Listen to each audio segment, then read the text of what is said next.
time, we welcome you all to learn a little bit more about the powerful ministry that Apocalyptic Gospel Ministry is doing. And Joseph and his wife Helen, they are part of the team that they work in a prison ministry. And Brother Joseph, I have a question.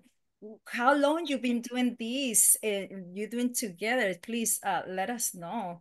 So I've been doing prison ministry for 12 years, and my wife joined with me for 4 years because you reach a certain age. Sometimes, I've fallen asleep because we travel long, between 2 hours, 2.5 hours in different places. And, again, 12 years, my experience, my wife about 4 years with me. Amazing, amazing. Wow, tired. Sister Betty, she has question for you too. So go ahead. Yes, I just got myself unmuted there. So, Brother Joseph, how did you get started with your ministry? I mean, what was your training? What was the training that was involved here? Okay, so first of all, to be honest, I don't want to go to prison. And I let me read this text with you. I saw this before, and this is really touching my heart. But you know how God touched your heart, but you don't want to do it. There's a text in Matthew chapter 25. Okay, I would really like to read this before we share a testimony, and this is what really touched my heart. In Matthew 25, you got the parable of the 10 virgins. Okay, and you got the parable of the talent. Okay, but to sum it up, you have two kinds of people in Matthew chapter 25. Okay, so I'm going to start in Matthew 25:31. When the Son of Man shall come in his glory and all the holy angels with him, then shall he sit upon the throne of his glory. Verse 32, and before him shall he gather all nations, and he shall separate them one from another, as a shepherd divided his sheep from the goats. So you got two classes of people, either you're a sheep or goat. And he shall set the sheep on his right hand, but the goat on the left. Verse 34. Then shall the king say unto them on his right hand, come ye, blessed of my father, inherit the kingdom prepared for you from the foundation of the world. Why, Lord? Verse 35. For I was hungered, and you gave me meat. I was thirsty, and you gave me drink. I was a stranger, and you took me in. Verse 36, naked, and you clothed me. I was sick, and you visited me. I was in prison. I was in prison, and you came unto me. Verse 37, then shall the righteous answer him, saying, Lord, when saw we thee an hungered, and fed thee, or thirsty, and gave thee drink? When saw we thee a stranger, and took thee in, or naked, and clothed thee? Or when saw we thee sick, or in prison, and came unto thee? Verse 40, and the king shall answer and say unto them, verily I say unto you, inasmuch as ye have done it unto one of these least of my brethren, you have done it unto me. So what really encouraged me doing prison ministry, I don't have any training, but the spirit of prophecy told us that we should spend a thoughtful hour, each day with God and all of that. And I spend more than a thoughtful hour. When I study the Bible, I get up real early, sometimes 4, 3 o'clock in the morning. I start studying till my wife will say, hey, you got to go to work. And then, I will go. But, those spirit of prophecy quote, I held on and I took it to my heart. And I always love to read the Bible and memorize, trying to understand the principle. And one time, I don't want to go to prison at all, but the one of the coordinator kept asking me, Joseph, God need you in prison. Joseph, God need you in prison. And I hear the voice of God. In as much as you have done it, he said, in as much as you have done it unto the one of the least of your brethren, you have done it unto me. So I don't want to discourage him. So I said, I will go. And he said, and I asked him, I said, I don't really want to go, but I want to encourage him. I said, hey, what do we need to do? What are the requirements? He said, you got to get a police clearance and all of that. And my prayer is, I hope, because of all of the foolishness I've done in my life, that they will find a record, so I will not go. So to encourage him, I said, okay, I will go. He gave me the application. I went to the police and state police, and got my clearance, and they all clear. But then prison, you have to interview. And then To. I go to prison, and I gave him the application, and then they called me up, so we have a You training. have to train. And then after that, my first time in prison, I said to myself, this will be my first and the last. I'm just doing this to encourage, the coordinator. I don't want to discourage him, because this text is always in my mind. Inasmuch as you have done unto one of the least of your brethren, you have done it unto me. So I went in there. So the first time, maybe like after the announcement, like 2 minutes later, he looked at me and he pointed his finger. He said, "You're preaching tonight." And thank God for the spirit of prophecy counsel that we should study the word of God and all of that. So I went up, and God used me. And after that, people came and they said, "When are you coming back again?" And when I speak, as the Bible said, preach the word. I always, preach the word. So I gave it to them, and I noticed a lot of people are writing the verses down, and then they asked me, "When are you coming back?" I said, "I don't know." And they said, "Please come back. We need to hear more from you." And I said, "Well, it's not really me, it's God." They said, "Yeah, but," he said, "God is using you." And they encouraged me. And from that time on, we keep going to prison. I never stopped till, what's that, till the last probably like 8 years, where, I closed my shop, and I'm just trusting in God. A little work that comes in, I do a little work to support the ministry, to buy Bibles, and for our gas expense and all of that, and to pay some of the bills. But that's what helps me out. Yeah. I hope it answered your question. Amen. Brother, I know that God is being working and is taking you to do this powerful ministry. Please share a little bit how God opened the door for you at SDA teaching our teachings and there. Share a little bit about it. Okay, so one prison that we go to, I was telling my wife, I said, I said, "We're going to have a Sabbath service in this place here." And she said, "No, it's not going to happen, because you only got 2 Seventh-day Adventists that come in, and they're lazy. Sometimes they come, sometimes they don't show up." Now, we have to understand that if I only have one people that came, the program will be shut down. They will send us home. So imagine traveling 2 hours, 2 hours and a half, and they'll tell you, "Up, you only got one showing up. We can't have the Bible study or the program." So they will send me home. But anyway, finally, that's what's happening. So with me going to prison, you don't just go to prison. I study, for a couple hours, take a shower, get ready. So to make the long story short, I closed my shop down early. And since I have my own business, when you shut the shop down, you don't make money. So I go in there, and imagine traveling. And then when you get there, they said, "No, you only got one people. You need to go back home." So I go back home, and by that time the day is shot, it's already late at night. But anyway, I uh, I was praying, and I approached the pastor, no, the chaplain, and I said, "Hey, I really need your help." And she said, "What can I do for you?" I said, you know, God is using you, and God is using me. And I believe that you and I will face the judgment, on what we have done, on what God has given us, to be responsible for what we do. God said in Ecclesiastes 12:13, the conclusion of the whole matter: fear God and keep his commandments, for this is the whole duty of man, for God will bring every work into judgment. I quote this scripture to her, and she said, "Well, what can we do?" I said, "Well," I said, can you help me out? What can we do together so we can work together, and we can encourage people about studying the Bible and all of that?" And she said to me, "Well, I could give you more people, but I just want to be honest with you.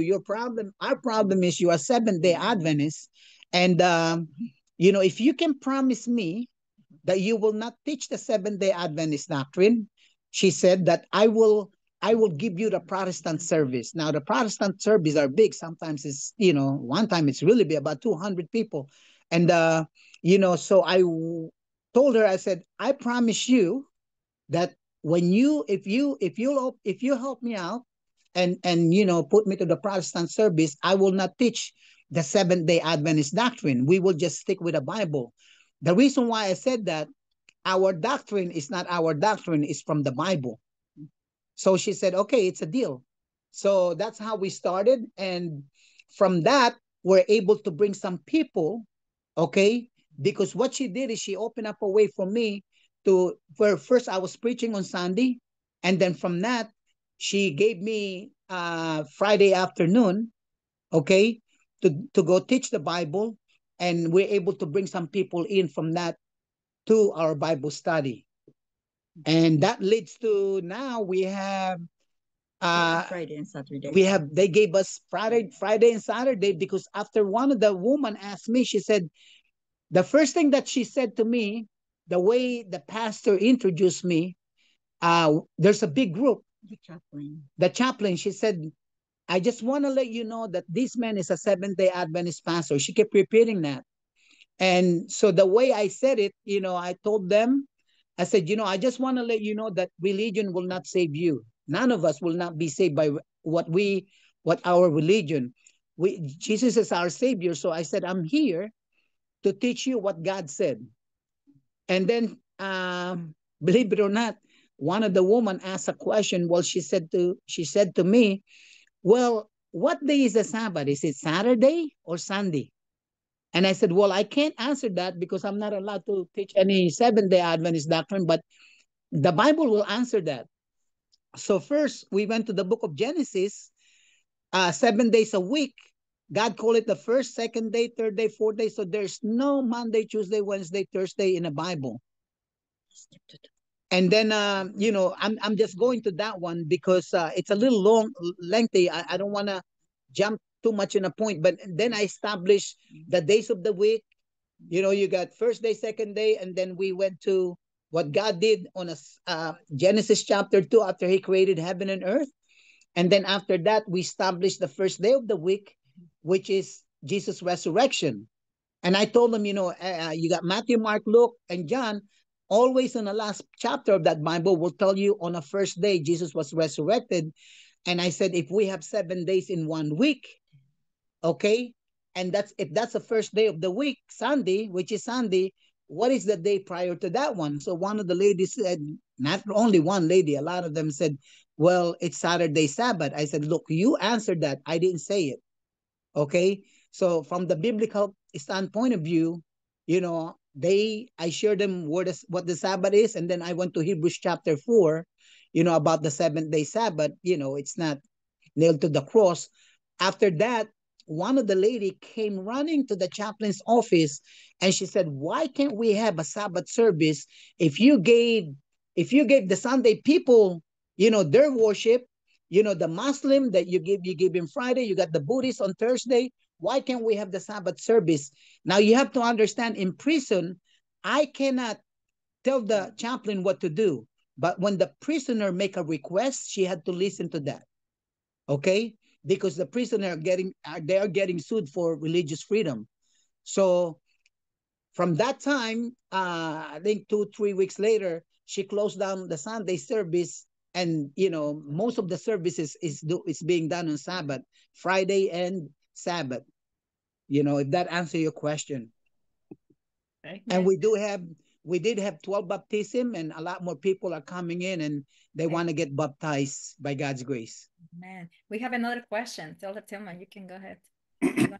Sure. I've heard you use the terms prison and jail, and I just wondered, are you visiting state facilities, or do you also visit prisoners that are being held in federal facilities?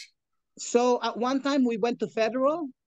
It's about, when we go to federal, we leave here about 5 o'clock in the morning. We had to be there around 7.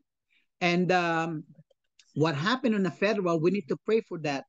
One of the guy, I told him, I said, let's refrain from saying Seventh-day Adventist, because when you give him, I'm not ashamed to be a Seventh-day Adventist, just to let you all know, but I want to give him the biblical foundation, because what happened is when you go to prison, as soon as you share, you tell them your religion, what you believe in, all of that, you put a wall partition between you and you cannot go through them, because if you say I'm a 7-day Adventist, they're gonna say, well, I'm Jehovah Witness, I'm this, and they don't come back anymore. That's my experience in all of the years I'm coming to prison. So what happened is, I told this man here that came with me, I said, let's not say that, let's just say, look, we are Protestant, we're protesting, so, but anyway, he said, oh, I'm a 7-day Adventist. So the director in a federal prison, he shut us down. Well, first he said, I look at your application, you guys got good experience and all of that. And he said that I really need you to come here to encourage these prisoners in federal prison. But what happened is, when the what do you call that? The chaplain asked him, well, what do you guys, what religion you belong, church and all of that? And he said, oh, I'm a 7-day Adventist and all of that. But I saw his face change, and from that time he never invited us over. Now, the jail, I have a statewide card. That means I can go to every prison in Virginia in jail. The jail opened up a way for us. Okay, we go there every Monday, and they allowed, believe it or not, I thank God, they approved Amazing Facts Bible Study Guide, and that's what we're using there in jail. Even in Pluvana, we're doing the Amazing Facts Ministerial Training, and we're using the Amazing Facts Bible Study Guide as the training.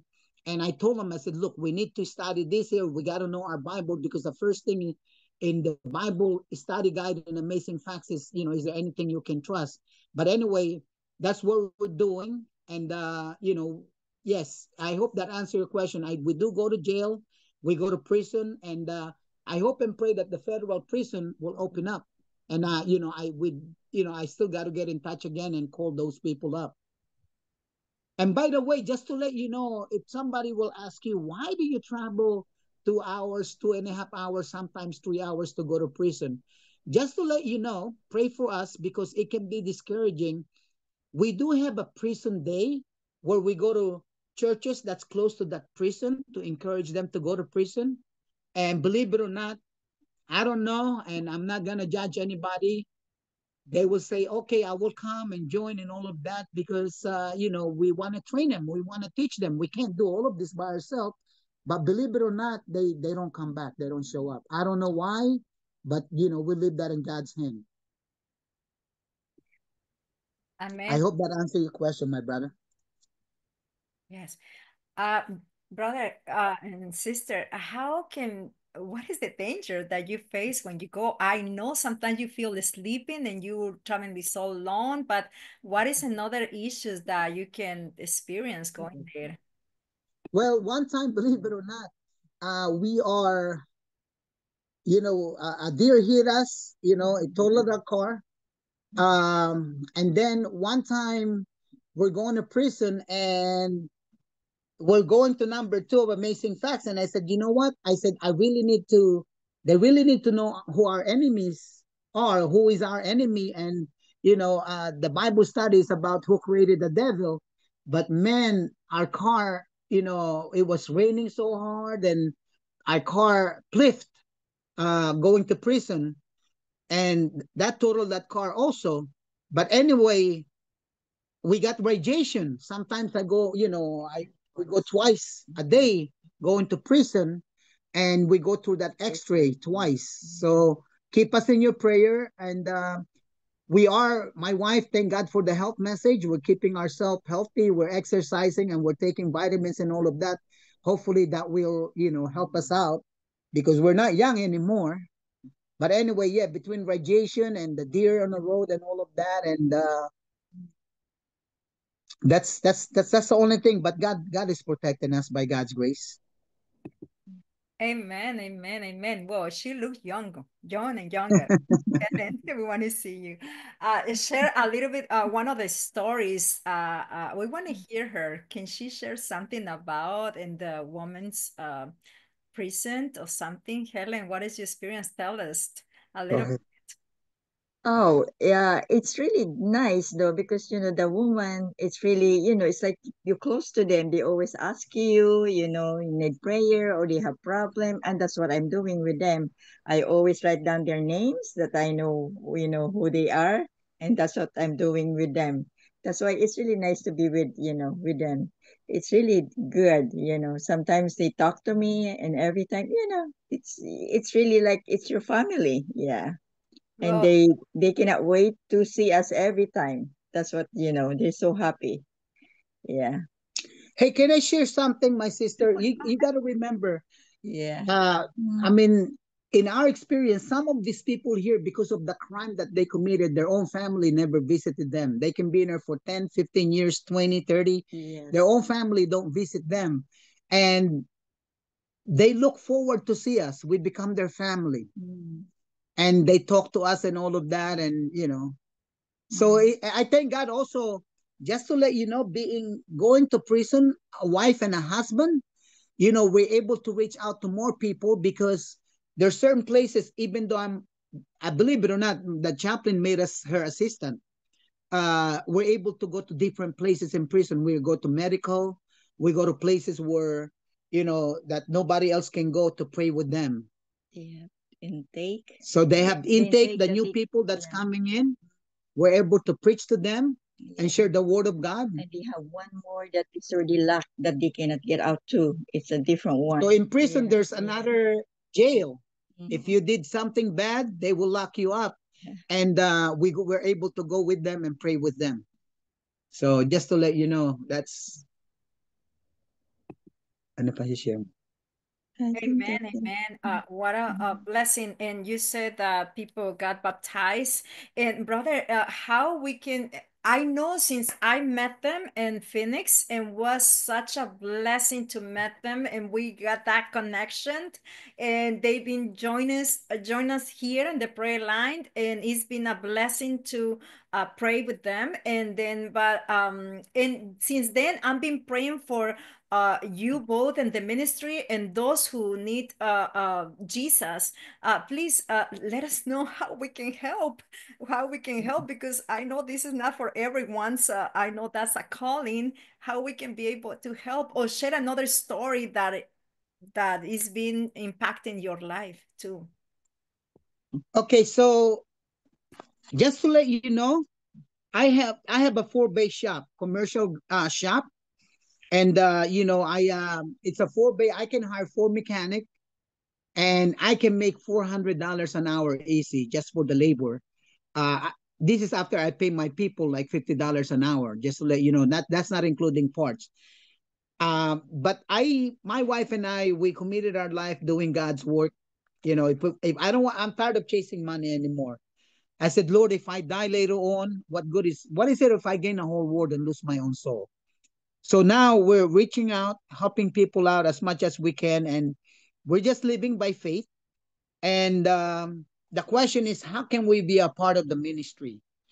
Okay, God has given every one of us different talent. Okay, but I believe that this is what God has given us, and people loved us because when they see a family, a husband and wife going in, some people, I ask him, why do you come to our Bible study? She said, well, I see you out of all of the volunteers that came here, you guys are faithful, whether there be snow, whether there be rain, whether, there's holiday, you come here, Christmas, Thanksgiving, and, that encouraged me to come. And from that, people are starting to listen to the word of God. Right now, we're getting swamped with homosexual, okay? Which a lot of the religious services, they're putting them out. They said, no, we don't want nothing to do with you. So the chaplain is sending them to us. And the chaplain asked me, do you have a problem with that? I said, no. I said, I don't have any problem. You can bring anybody in here. I don't care. I said, it's God. God is the judge. He's the one that will finalize the whole thing. I'm nobody to put anybody down. But anyway, they loved us. I asked them, I said, are you guys coming back? If I offend you in anything that I said, they said, no, you never offend us. And I said, by the way, I said, this is what the word of God said. I don't hold nothing back. When we have a Bible study, look, this is what God said. Please pray about it. Don't fight against me, because if you're not fighting against me, you're fighting against God. Just pray and ask God for help. but those people are able to come back. So you, every one of us, without your help and your support, I cannot do this alone. Like what I told you, we shut our shop down. A little money that come in here, we have bills, we have mortgage, we have gas. We spend more than $800 a month on gas. That's only on gas alone. That's not even the maintenance on the car. You got oil change and all of that, your tires and all of that. But anyway, you can help. Every one of us can help. I can't do this alone. Things that you can't do, I cannot do. So if you can help financially, that would be a blessing.